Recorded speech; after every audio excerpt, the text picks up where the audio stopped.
Assalamualaikum murid-murid. Apa khabar hari ni? Semua sihat?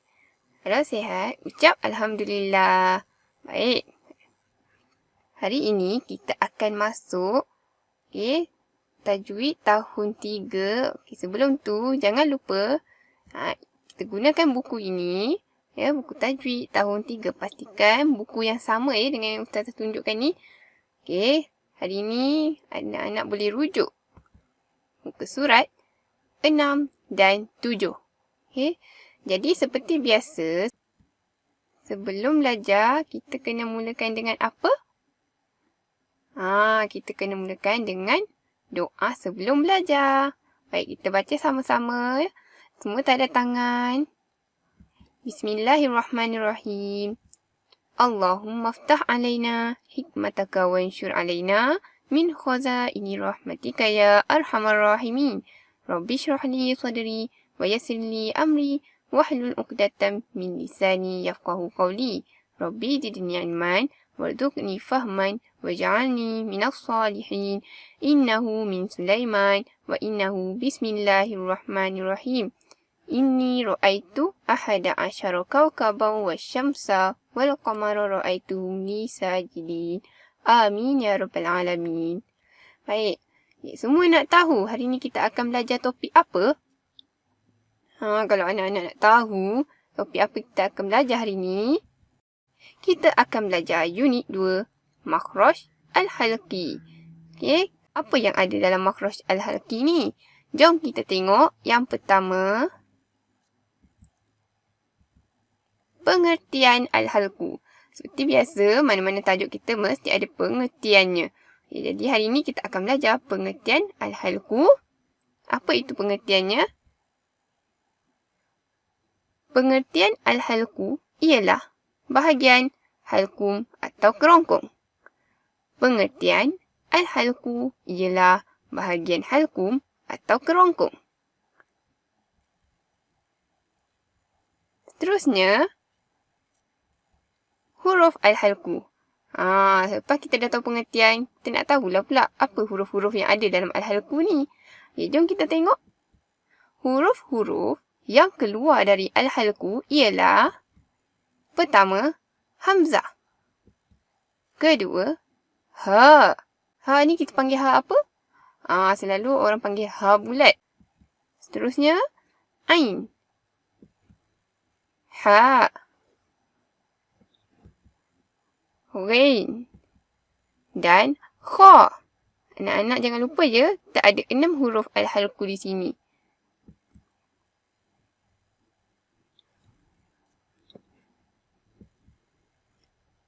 Kita pergi ke bahagian makhraj al-halqi.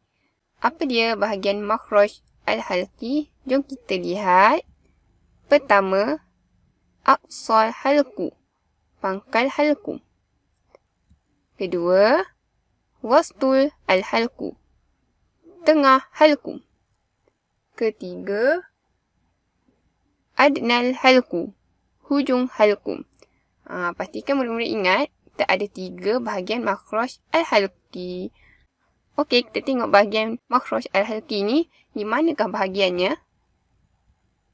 Pertama, aqsal halqu. Pangkal halqum. Kita tengok gambar pangkal halqum di mana? Baik, cuba anak-anak lihat gambar di situ.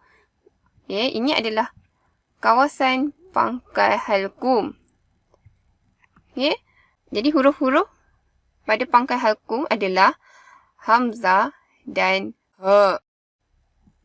Kedua, kita ada bahagian wastul al-halqu, tengah halqum. Mari kita lihat gambar di manakah bahagian tengah halqum. Baik, anak-anak boleh lihat. Di sini adalah bahagian tengah halqum. Dan huruf-huruf bagi bahagian tengah halqum adalah ha dan ain. Dan yang ketiga adalah adnal halqu, hujung halqum. Mari kita lihat di mana bahagian hujung halqum. Ini dia. Ini bahagian hujung halqum. Dan huruf di bahagian hujung halqum adalah kha dan ghain. Okey, kita boleh lihat ke contoh dia sebentar nanti. Okey, kita ada contoh ayat di sini. Baik, boleh lihat satu-satu. Okey, kita lihat huruf al-halku yang pertama. Hamzah dan ha. Hamzah dan ha. Macam mana cara kita nak mengenal atau nak tahu betul atau tidak hamzah dan ha tu menggunakan bahagian pangkal halkum. Jadi, kita cuba sebut perkataan ini. A. A. Okey, mari kita sebut huruf yang kedua pula. Bagi huruf ha. Anak-anak boleh rasa kan? Bahagian halkum, pangkal halkum kita bergerak. Okey, mari kita lihat contoh ayatnya. Yu'minuna. Yu'minuna. Ini contoh bagi hamzah. Dan contoh bagi ha. Asy-syahrul haramu bisyahri. Asy-syahrul haramu bisyahri. Anak-anak boleh rasa kat situ. Bahagian pangkal halkum kita, dia akan bergerak apabila kita sebut perkataan yang mengandungi huruf hamzah dan huruf ha. Okey, baik, kita pergi ke contoh kedua, iaitu contoh bagi bahagian tengah halkum, ha dan ain. Okey, macam mana kita nak tahu ha dan ain ni bahagian tengah halkum kita? Mari kita sebut dia. Okey, kita sebut pula bagi huruf ain. Perasan tak bila kita sebut dan tu terasa di bahagian tengah halkum. Okey, kita tengok pula contohnya. Contoh ayat. Innallaha yuhibbul muhsinin. Kita cuba lagi sekali. Innallaha yuhibbul muhsinin. Rasakan? Dia ada di bahagian tengah halkum. Mari kita lihat contoh bagi ain pula. Wala ta'tadu. Wala ta'tadu. Okey, kita tengok pula contoh yang terakhir. Iaitu bagi contoh hujung halkum. Kha dan ghain. Okey, macam mana cara nak menyebut bagi huruf kha dan ghain ni? Nak tahu dia di hujung halkum atau tidak? Okey, mari kita sebut kataan bagi huruf kha dulu. Okey, dengar ya, bila kita sebut tu, dia berfungsi di bahagian hujung halkum. Nak dekat-dekat dengan langit kita ni. Okey, seterusnya bagi huruf ghain pula. Okey, boleh rasa sama ya tempatnya dengan kha. Okey, kita tengok contohnya. Contoh bagi huruf kha. Wa akhrijuhum. Wa akhrijuhum. Okey, kita tengok pula contoh bagi huruf ghain. Wastaghfirullah. Wastaghfirullah. Okey, nampak kedua-duanya dia berada di hujung halkum. Okey, apa yang anak nak kena buat sebelum kita pergi ke tugasan, tengok slot amalkan. Okey, apa yang kita kena amalkan?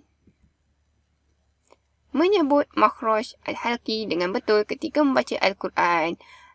Jadi, bila kita dah belajar tentang makhraj al-halqi ni, kita kena sebut dengan betul. Kerana, bila kita sebut dengan betul, bacaan kita pun betul dan kena dengan maknanya.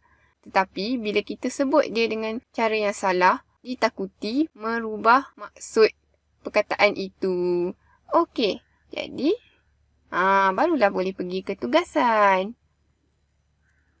Okey, apakah tugasan untuk hari ini? Tugasannya adalah, pertama, buka buku siri inovatif tajwid tahun 3. Jangan lupa siapkan latihan muka surat 10, 11 dan 12. Kemudian, baru buka buku teks tajwid tahun 3, muka surat 8. Apa nak kena buat dengan buku teks tu? Anak-anak buat aktiviti pertama, surah Al-Baqarah ayat 286. keluarkan kalimah yang mengandungi huruf al-halku. Jangan lupa keluarkan kalimah sambil menyebut supaya anak-anak lebih faham dan lebih ingat huruf-huruf bahagian halku. Nak tulis dekat mana aktiviti tu? Tulis di dalam buku tulis ataupun kertas kosong. Kemudian, jangan lupa latihan yang dah siap bagi kepada ustazah. Baik, setakat itu saja untuk hari ini. Ada yang tak faham, tanya ustazah tau. Okey, jadi ustazah akhiri dengan terima kasih. Assalamualaikum warahmatullahi wabarakatuh.